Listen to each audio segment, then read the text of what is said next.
Welcome, welcome, welcome to this edition of Sagionic 1027. We are so glad that you decided to join us today, and I'm especially happy to be able to introduce our guest. People are going to fall in love with her. She will bring so much reasoning, like, "Hello, that makes sense." That's what our guest is going to bring to us today. So, the purpose of Sagionic 1027. The word Sagion means wisdom carrier, and Sagionic means movement by movement in human time. Sagionic is Greek, and I'm Greek. Yay! And so I like to know the meanings of different words. So today I would like to introduce you to Carissa Gobble. She is a brilliant mind, and everybody will be very blessed by what she has to share with us today. So, Carissa, what would you like the world to know about you? Oh man, I think a great place to start is probably that I grew up overseas and 4 different countries before the age of 12. So I've seen a lot of things, been in very diverse places.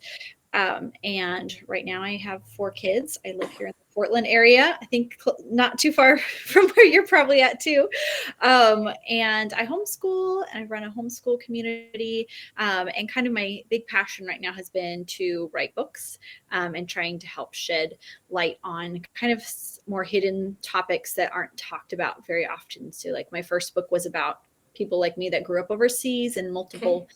countries and cultures and what that looks like as an adult when you grow up with 2 different things.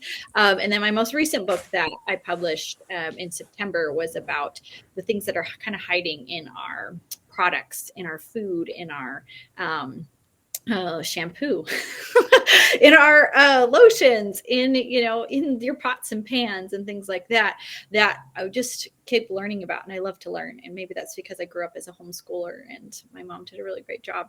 But yeah, I was really surprised and really passionate about sharing that information and educating consumers on what was there so that they can make really good choices and not be blindsided by things that they just were not aware of. Yeah.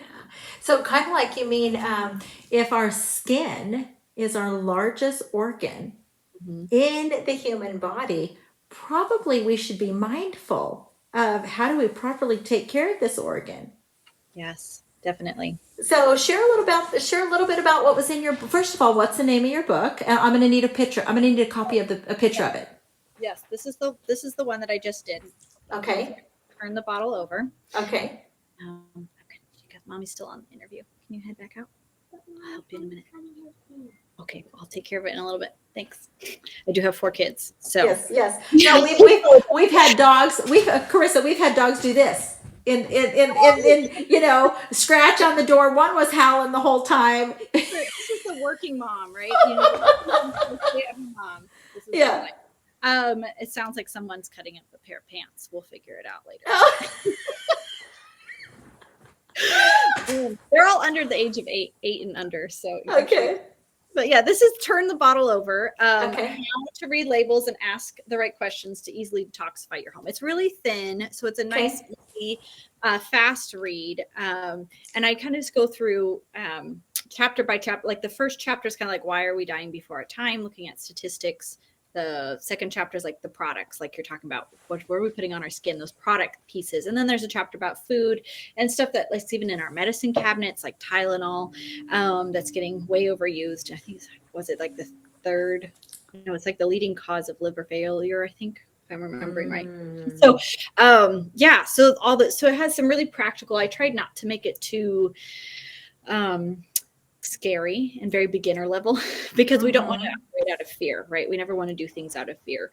But ignorance is not always bliss and sometimes can lead to things. So it's really there to be a practical beginner levels guide to kind of identifying the toxins that are in your shampoo, in your lotion, in your makeup, in your baby's bath products are actually really, really bad as far as like being contaminated with things that are not on the ingredient label just from the process of how they're put together. Uh-huh. So yeah, a lot of things we're not aware of, and it's not being really highlighted that much. I think there's more awareness coming about it now than there was before, which is great. Uh-huh. Uh-huh. But there's still a lot of work to be done. And would you say that, like when I learned about certain ingredients that were in perfumes, Mm. okay, I learned perfumes are beautiful, but never spray them on your skin. So you can put them on your clothes. So I like a particular perfume, so I spray it on the inside of a jacket Okay. or on a garment before I put it on my body. Yeah, that's definitely one way you could lower what's getting on your skin for sure. Uh-huh. Because the skin is porous. The one thing about fragrance too, it's one of those things I've actually taken out of my house. But this is all Uh-huh. personal preference, right? You have to Yes. decide things for yourself of what Yes. you comfortable or not. And you have your grandkids that come over sometimes, but you don't have little Yes. growing up in your house right now. Yes. Correct. But something that was really for me, anything that has like an artificial fragrance, and you can get perfumes out there that are not artificial fragrance. You Uh-huh. can get, there's a lot of the industry is catching on that we want cleaner, healthier choices. Like consumers are starting to get educated and pay attention to the Yes. ingredients. Fragrance is a really tricky one because it's considered an industry loophole where you don't have to disclose the ingredient fragrance. Uh-huh. So, because it's called a trade secret, right? Well, I knew one of the trade secret came from a certain entity of a being that had two lumps on their back, and I thought, no, it's not going on my skin anymore. Yes, and so sometimes those can be called labeled natural fragrance, right? Because it's a natural source. Yes, and so even some of our flavors in our drinks, like a lot of like strawberry sodas, vanilla flavored sodas, and ice creams and things like that. Though a lot of the artificial flavoring for that vanilla-y strawberry flavor is coming from a gland near a beaver's rectum that they extract that kind of has that. So it's definitely Oh, natural. It's definitely a natural so flavor. special. And you can look it up. Just Google it. Okay. There's a lot of information about that one. And so, yes, with fragrance, that's such a big one. It's one of those things. As soon as I turn the bottle over, right, Yeah. like the title of my book, if I see that, it's kind of like the F word for me in any kind of Okay. hair product. Okay. In so many things because you'll see it because we like things to smell nice. Yes. Companies know that about us. They know that consumers will buy things that smell good. Will Yeah. use things that smell good. We buy more of things that taste good. They know this. They're just catering to what we want, right? Uh-huh. We'll just Uh-huh. want more products because we want it. We like it that way. Yeah. Fragrance, what's really sad though is that they're finding more and more research, and I did quote it in my book. I can't remember which chapter it's in. Okay. Probably the second one. About how they're noticing that just inhaling artificial fragrance is affecting our lungs, kind of similar to how second-hand smoke is affecting. And so so for me, with my kids and myself, I think I have one thing left in my house that has artificial fragrance that has like a nostalgic memory for me because it was like a certain brand of soap we used on my honeymoon or something like that. So I still have that one, that I pull out occasionally for special occasions. But other than that, I don't. And that's kind of one of those things where it's like, I do know some people where they will get under a lot of fear and stress because there's like, well, there's a toxin everywhere. I can't get rid of everything. It really is true. We just live in a world right now where we can't avoid everything, but we can choose to decrease our own exposure and what we're purchasing and what we're voting with our dollars on.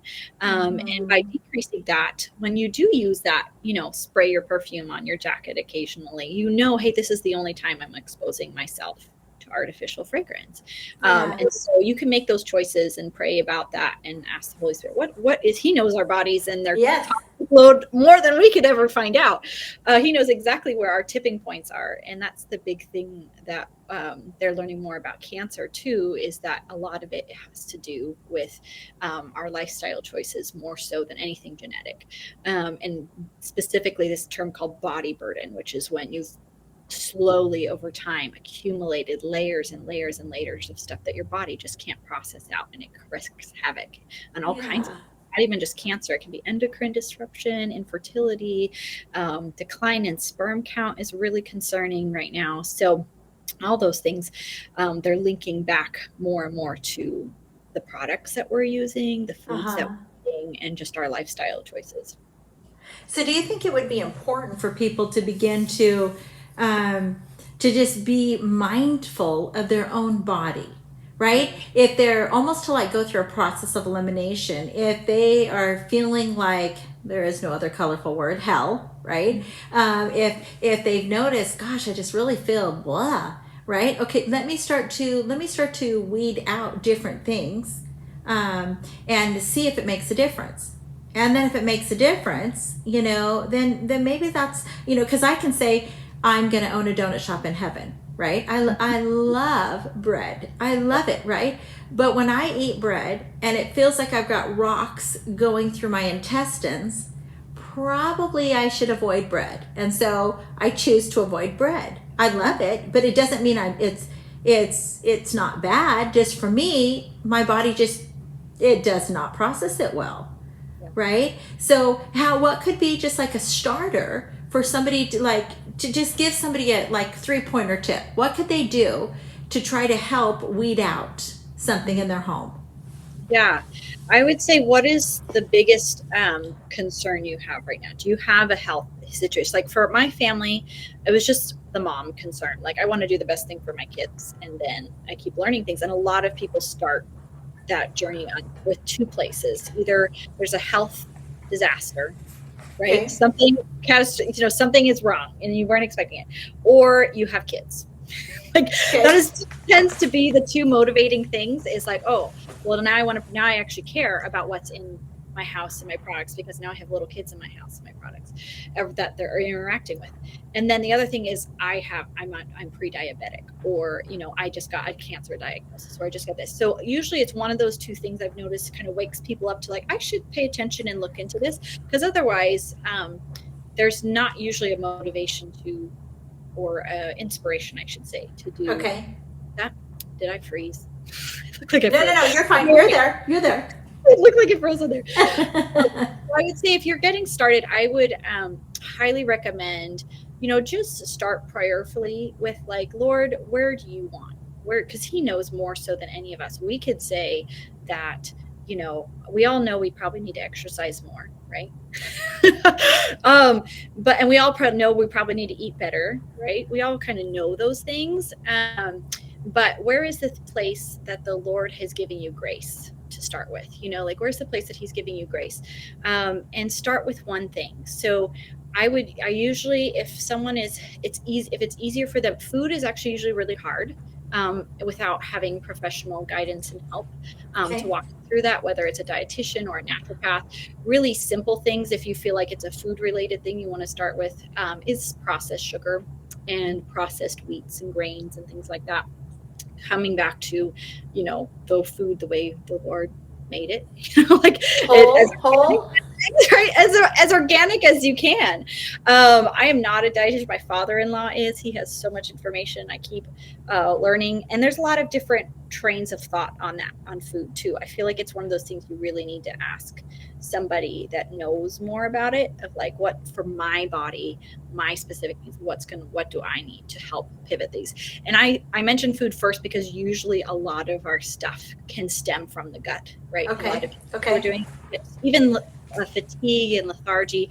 A lot of that comes from our gut, and guts that have just been destroyed from antibiotics. And there's more and more research coming out about the bacteria in our gut and how linked that is to our immune systems, right? So and how well they perform. So if we have really great a good balance of good bacteria and bad bacteria, there's going to be both. Both are present in your body at all times. And so and then if you keep feeding the good bacteria, they will be prolific, and that's what you want. And then you can eat, the cheeseburger or this or whatever usually, and it won't affect those levels because there's so much good bacteria. But if you have, at least this is how my father-in-law explained it. Okay. On constantly feeding the bad bacteria, like there's, for one instance, candida feeds on sugar, and you need candida is naturally in there. God designed you with some candida in there, but if there's overgrowth when it has way too much food. So it's actually so interesting that bacteria, candida, if there's an overgrowth of it, will actually make you crave sugar, like, because it wants to be fed. So if you ever get these sugar cravings, you can kind of think of it too. Sometimes I'll think of it because I get them sometimes, where it'll be like, it's actually not me. This is the bacteria in my gut telling me to feed them. It just helps the visual of like, maybe I should feed those bacteria. Maybe I should go grab some more fiberful veggies to help balance bacteria there. So food is usually a big thing and a great place to start, but it's usually the harder place to start because food is, we have our habits, we have the things that work for us, and it can be really hard, to change diet, to change tweaks. So you can do one or two little things to start with. If you want to start on the product end, which I've kind of done things simultaneously, I recommend eliminating artificial fragrance to start with. What do you need, sweetie?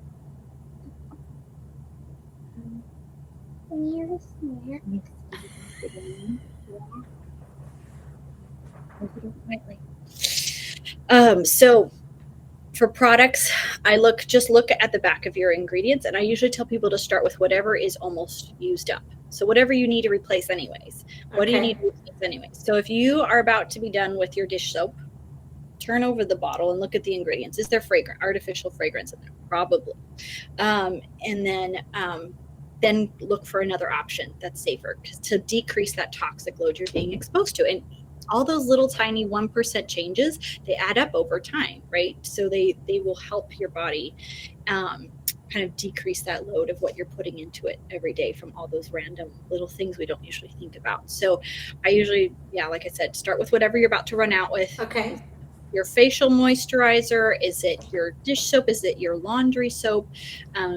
What are you about to run out of and have to replace anyways? And start with that.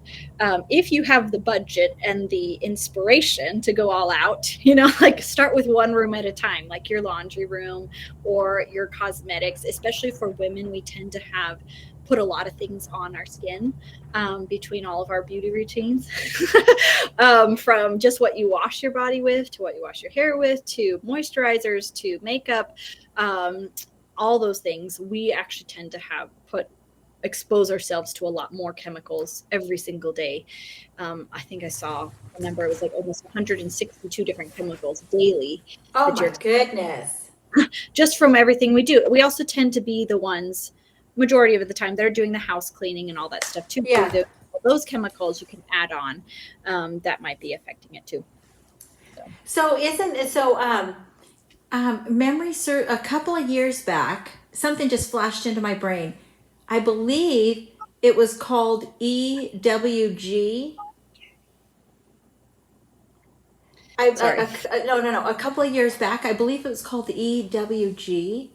It was an app. Does that still exist? Mm-hmm. Yeah, it's also a website, and I use that a lot when I'm shopping online or I want to look at the ingredients of something. Okay, can you give a commercial for that? Give a commercial for EWG. Yes, so use Environmental Working Group is the web, is what it's called. But you just search EWG on Google, it'll pull it up. And what I usually do is I'll copy the ingredient, like, I don't know, retinol palmitate. I'll copy that, paste it into a Google search and do retinol palmitate EWG search. And it'll pull up, they're called their Skin Deep database or something like that. And it'll pull up number 1 to 10 that says like how toxic retinol palmitate is, based on the research that they have available to them. And so 1 being squeaky clean, this looks like it's safe according to the information we have available to us right now, and up to 10 being like, this has been known to cause all of this problems, you probably should avoid it. And so and it's really detailed usually too, depending on how much information they have about the ingredient. You can go through and even click on the studies to see what they're referencing and why. And you can sometimes do a little meter that says like reproductive issue concerns, cancer issue concerns, these kinds of concerns, and kind of tell you where it is. So maybe it's an ingredient that is in your lotion and it's highly linked to infertility, but you're done having kids. So maybe that doesn't matter to you. Then you have a little bit more information not that you would still want. Yeah. But you can help make a little bit more choices and consideration on that. It's a little time consuming. And the EWG isn't like 100% foolproof. Because it's donation based. It's a donation based. And so sometimes you can get, I've seen EWG verified products. You'll see a little green circle. It says EWG verified on a bottle of like lotion. And the alfalfa brand maybe. And I looked at the ingredients. I was like, oh, this is probably great, right? It's got the little green label from EWG. But then I turned the bottle over and it had phenoxyethanol in it. And that's kind of a controversial ingredient where it's studies are showing that it's linked to some neurotoxicity. It's a great preservative. They're kind of replacing parabens. You may have parabens are pretty well known, paraben free. It's kind of replacing that as a preservative in products. I think it was definitely safer than parabens, but for me, that's like the second thing I look for, especially in greener, natural things that are marketed as natural and healthy and free of this. Phenoxyethanol, it's a big PH word. Because it's usually like in really low concentrations. But I think it was the American College of Dermatists listed it as a core allergen. Of the year in like 2015 or 2017. I put it in the book. I can't quote my book. But and it's even in concentrations as low as 1%, they said it's a core allergen. And so I don't really want to put that on my kids. I don't really want that. And so it's one of those ones, but EWG says it's fine. So there's those things where it's not 100% foolproof, but it's a great starting point. And there is an app that says EWG Healthy Living app.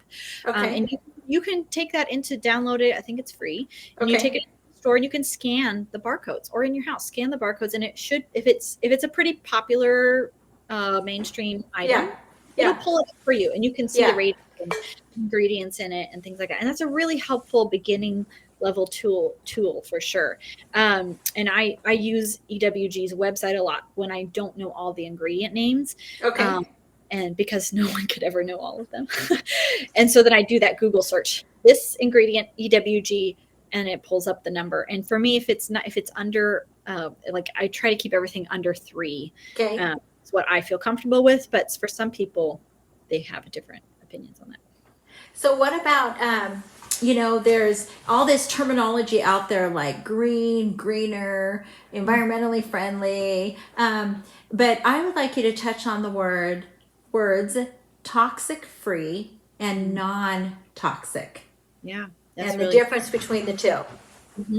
Yeah. So both those terms are not regulated by the FDA. So they don't actually carry a meaning that's like verifiable, if that makes sense. Non-toxic technically, and this is in my book, I don't remember which chapter. I looked at it.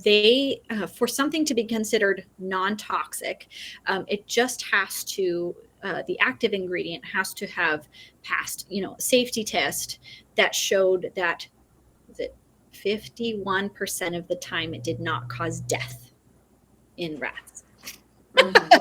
So that means that it could have 49% of the time caused death in rats. And you could I thought that was non-toxic, not toxic free. Yeah, that's non-toxic. Okay. Both of those terms are not really regulated. Okay. So toxin free is not regulated, but people are catching on. Okay, non-toxic isn't always, yes, toxic. And so let's call it toxin free. And so really it's still not regulated, so you can't really know unless you look at the ingredients. Okay. What my book really tries to encourage people to do, right, is to walk through, look for yourself, turn the bottle over, look at the ingredients, because just because it's labeled that way doesn't necessarily guarantee it for you.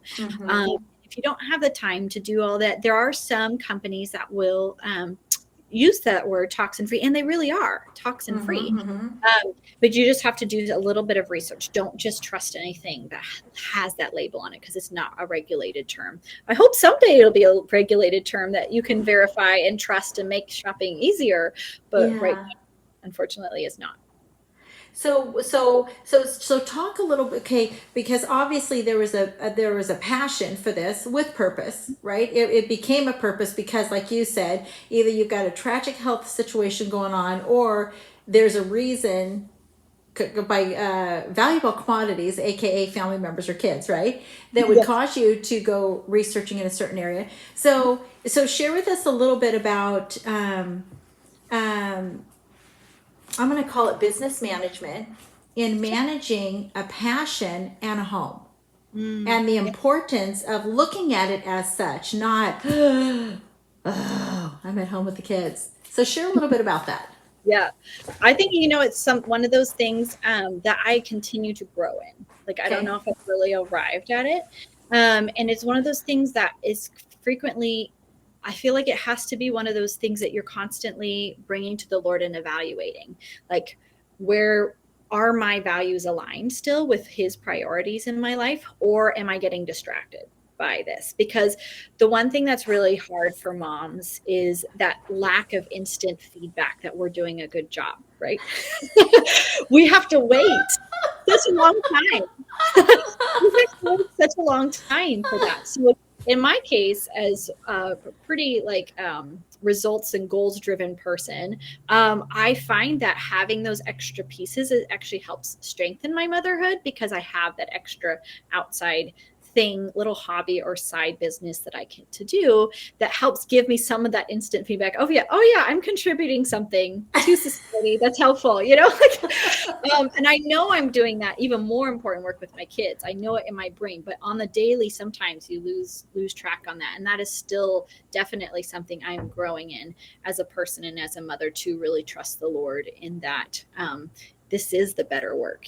This is the important work, to plant those seeds in my kids and be there for them. But another really great thing about that is I also get to model to them that you can be an author in a stay-at-home.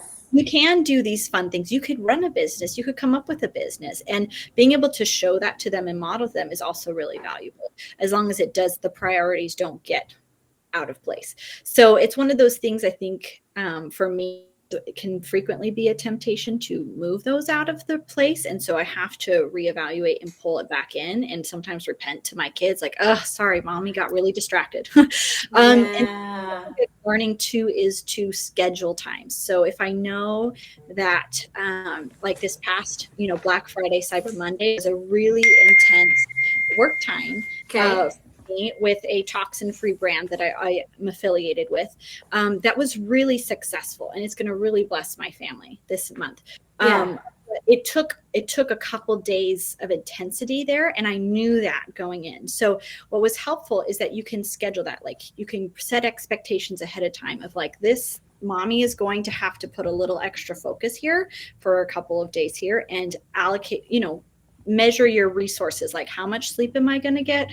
Do I need to put the beautiful thing of homeschooling is I can shift. Okay, we're not going to do this for a few days. We'll get back to it here.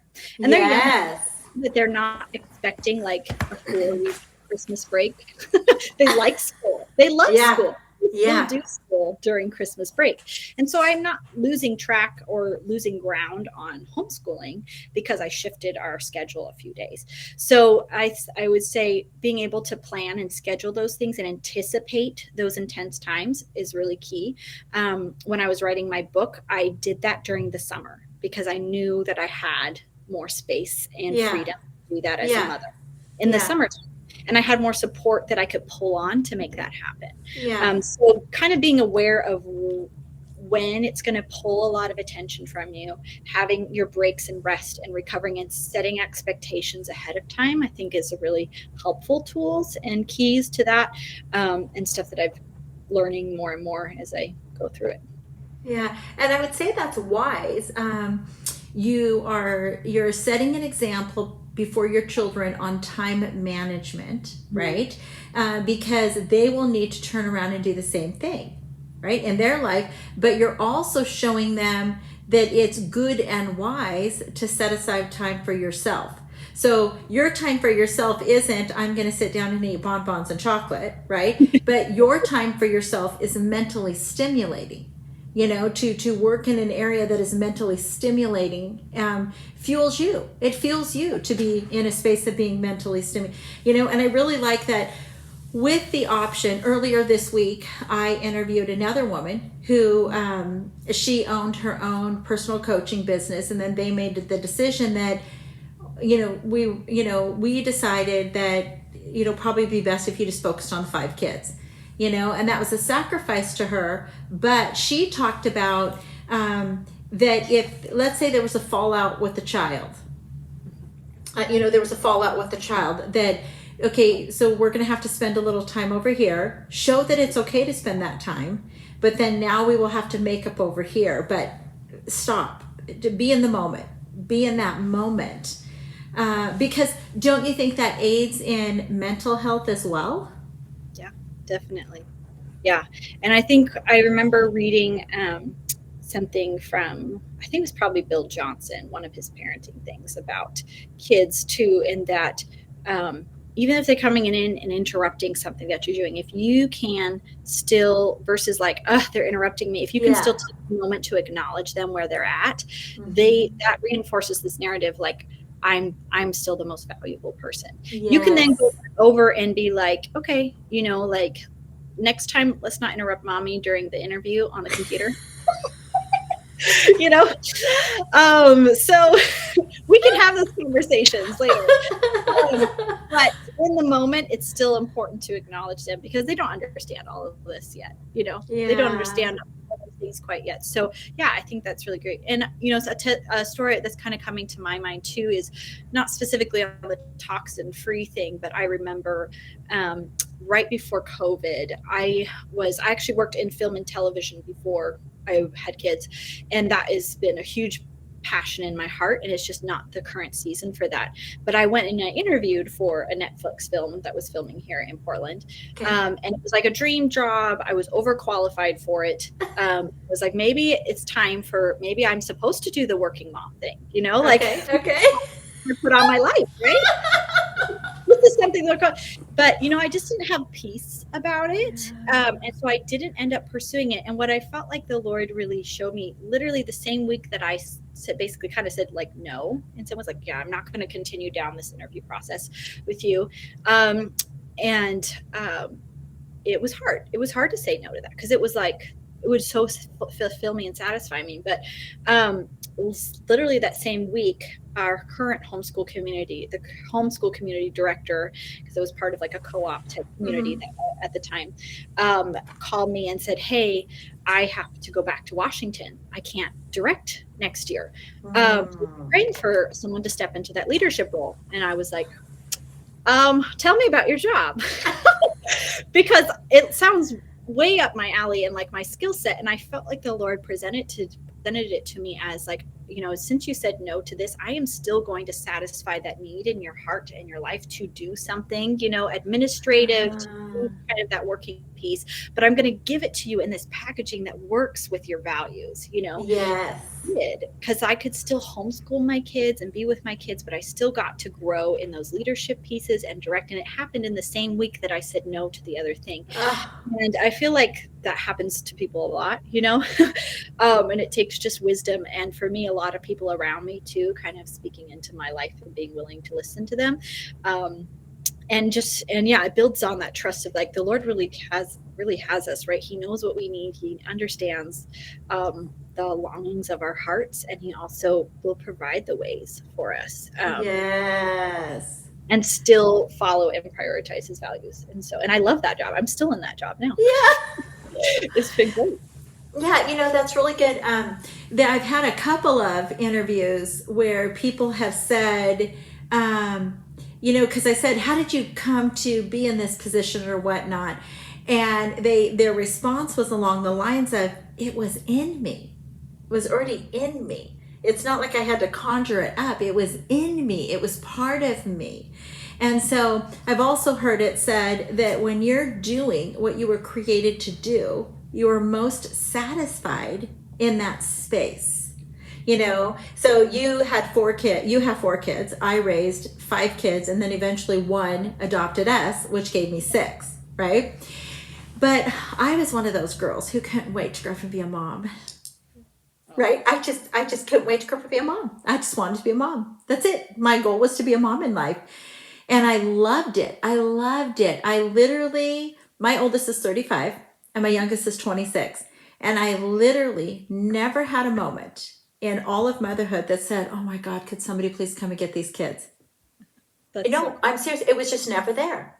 Now, did I have my own personal issues I needed to work out in life to overcome? Absolutely. Bless my children's hearts, right? But it was always such a blessing to be in that space, to, have the system, right? Have the business mind man. So tell me how you have, what helps with the balance if you looked at your household as a business.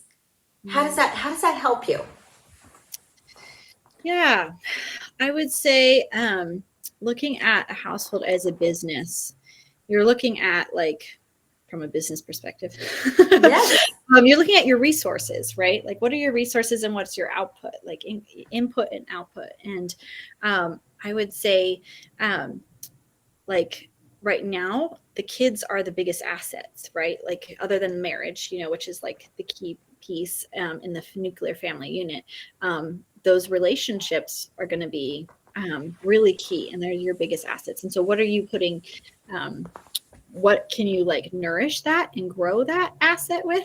Like not help that asset grow. Yes. Is that kind of what you're looking for? Yes. No, because I can say, I had to figure out a system that worked for us. Okay. So if that was, I had to do 5 loads of laundry a day, so that meant, and I knew I was teaching the children a work ethic, right? Mm-hmm. So part of that work ethic was every day your laundry goes in the laundry room in hamper 1, 2, 3, or 4. Right? And then I had 2 shelves in the laundry room. So my job was to do the laundry, fold the clothes and put them up on the shelf, but it was their job to take it off the shelf. It was their job to take it out of the laundry room, right? But I had to stay dialed into my system so that they had the freedom. And, and we had this rule that none of the kids could work outside of the home until they graduated. Now, 2 of them were money motivated. So they wanted to work, but they kept their grades up, right? And so looking at it as you're literally teaching your children a work ethic so they can be thriving community members in society. Yeah. So tell us about some of those patterns, because, we have viewers that, maybe they would say, oh gosh, I'm not a stay-at-home mom, right? But that doesn't matter. Business principles are business principles, and they surpass geographical locations. Mm-hmm.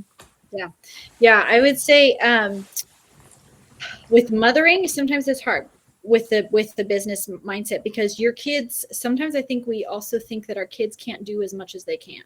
Like they're really quite, and I'm sure you saw this with your own kids, they will rise to responsibility, and they will rise and thrive sometimes even in those places where we give them responsibility. Will they be the most efficient worker in your house? Maybe not. Will they do it to the standard that we are hoping for? Probably not the first few times. So it's a training ground, right? Our houses are a training ground for life. And we talk, like, even in just parenting, sometimes I try to bring in like future life consequences. Like, like if I cannot trust you with your baby brother and not to hit him with the foam sword, the plastic sword, I have to remove you. That's what happens as an adult. If you cannot around other adults, you go to jail. Yeah. There's a lot of that happens, I think, in the household. It's this huge training ground, and whether you're working at home, you're can be the stay at home mom, or you work full time. You can create principles and create systems, like you're saying, that start to teach habits, which are going to bless your kids in the future, because they'll have these habits that they don't have to master as an adult, because mom have required them to do this chore over and over again. And so now it's a habit. And make those habits is huge for just growing up into adulthood. And so as far as like pulling in like business practices, I feel like my house is probably a very inefficient business, because workers,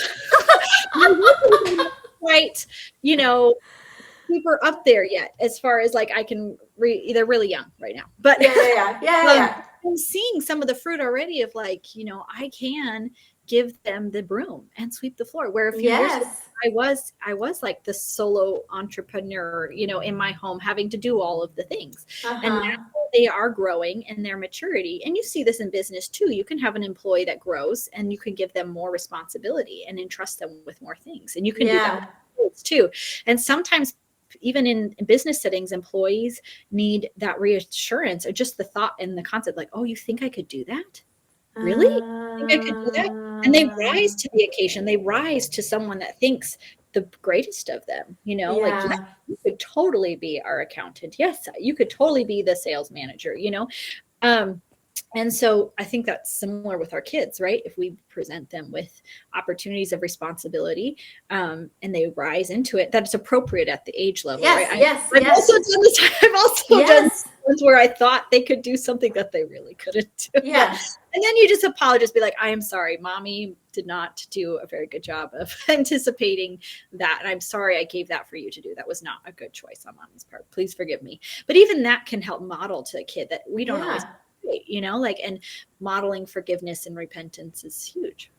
Well, if I think of like something silly, I even, because the thought came to me when I was rearing my children, that we didn't use the terminology "mom's way" or "the highway." We didn't use that because I knew that I was training them in a work ethic, that they would go out and have bosses someday. And their bosses would demand, would be expected upon them to do things a certain way, right? But in you just speaking right now, it's like, let's say, in our household, we had daily chores that consisted of like 15 minutes. Mm-hmm. Then we had weekly chores that maybe would be about like an hour, right? But this is for older kids, right? But if we think of, you don't have to tell them to mop the whole kitchen floor, right? Okay, so for fun, my grandkids and I will, all of us with our feet, will mop the kitchen floor for fun, and then they'll go slide in their cradle, because it's this huge linoleum floor over here, right? That is the perfect color. You can't see dirt. It's purposeful. It looks like fall. The color of my floor looks like fall, but like with the beautiful orangey golden tones. So it's that pretty fall color, right?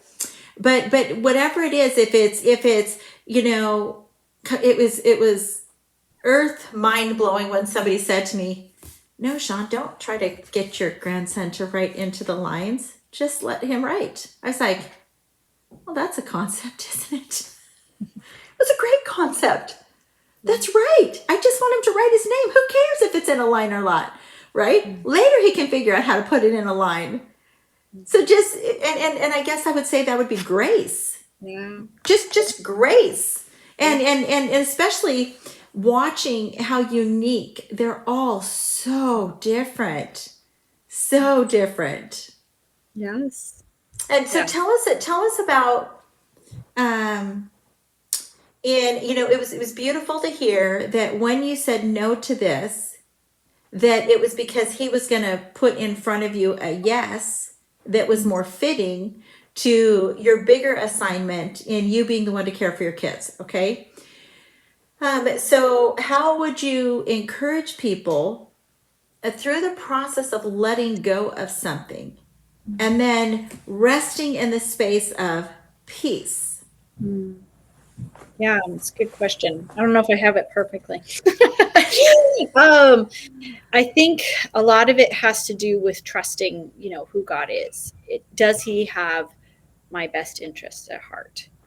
does he really know my needs and will he satisfy them? Can I really trust him? I think a lot of it boils down to that. And sometimes my answer is probably no. Like, no, I don't trust God right now.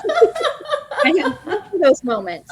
There's still probably some moments in my life right now that I'm like, yeah, if I really boil it down to, I don't know if I have enough faith for that one right now.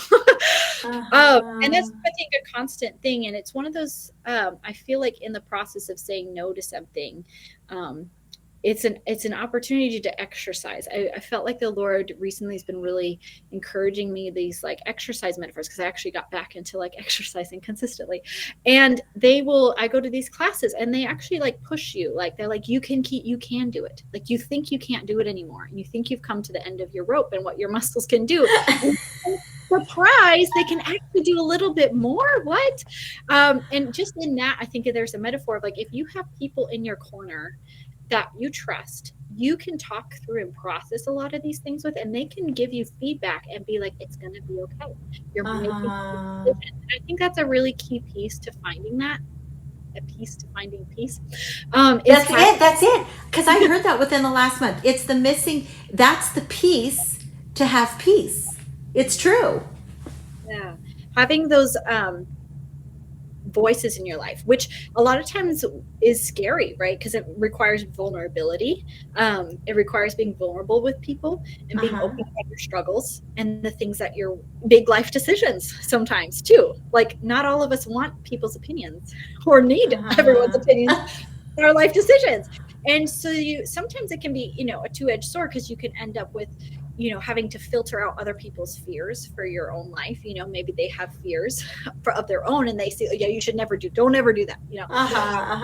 And so you kind of have to filter that. But having people that you trust, you build relationship with, and that starts with vulnerability and asking for those relationships sometimes if they haven't happened naturally, can be a big piece of bringing you peace in those saying no, because they can re-encourage you, they can reassure you, even if it's just a spouse being like, this is a great decision, I know it's hard for you. And I remember my husband saying like, I know this is really hard for you to say, I'm really proud of you, and I'm so proud that you could do this job if if it was the right season, like you're amazing.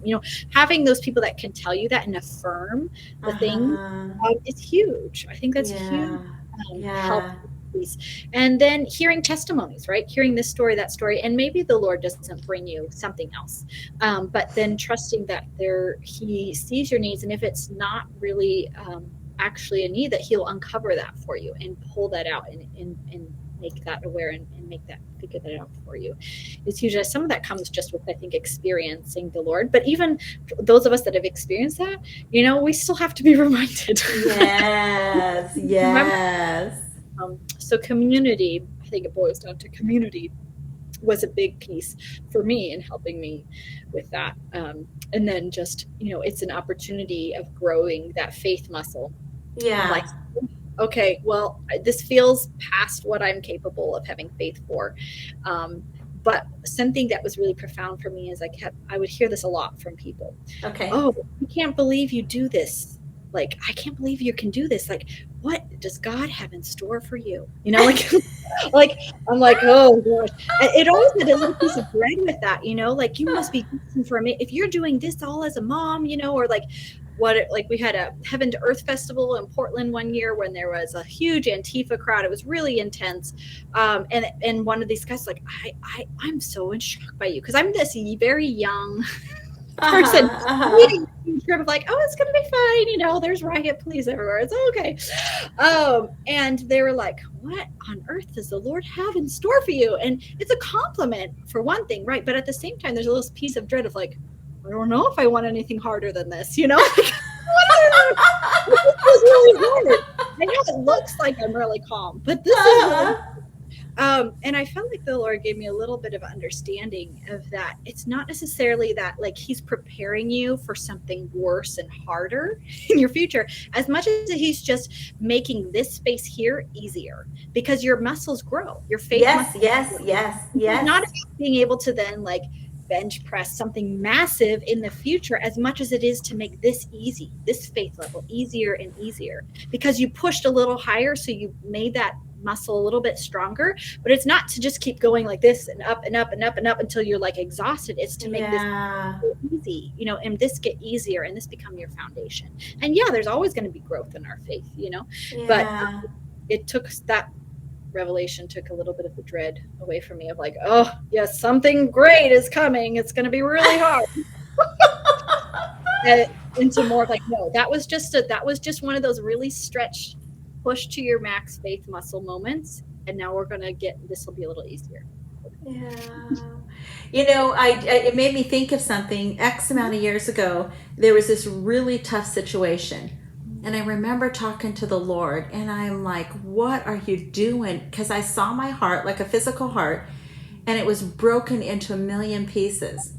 And I said, what are you doing, Lord? And he said to me, I'm enlarging your heart. So good. And I was like, wow, gee, thanks, Lord. But before he showed me the heart analogy, right? He said to me, this is not unto death. And you're like, yay, right? But if I look back, right, it truly did enlarge my heart. It enabled me to love more people, right? And just the importance of community. And so if you could share about your book one more time, hold up your book, tell people how they can get a hold of it. Mm-hmm. Yeah.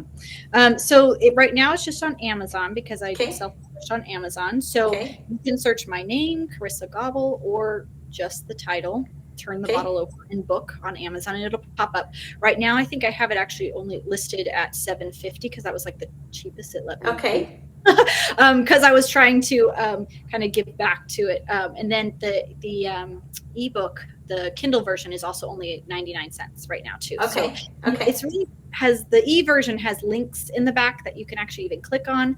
I think the physical copy has an actual like cut out blacklisted list that you can cut out and put in your purse and read through. And there's some links in there too to my website that has linkable information if you're trying to find a deodorant. It has like a list of 5 deodorants to try when you're ready. It's toxic. So yeah, some great resources. So this is good. And you know, I remember a while back, I don't know if it was this year or last year. I think it was early this year. I had a guest speaker under a different name with our ministry, Be the Vessel Now. And I said, you know, instead of thinking, oh, I need to go out and buy a card for somebody, buy a book, right? Instead of a card, buy a book. They're practically the same cost nowadays.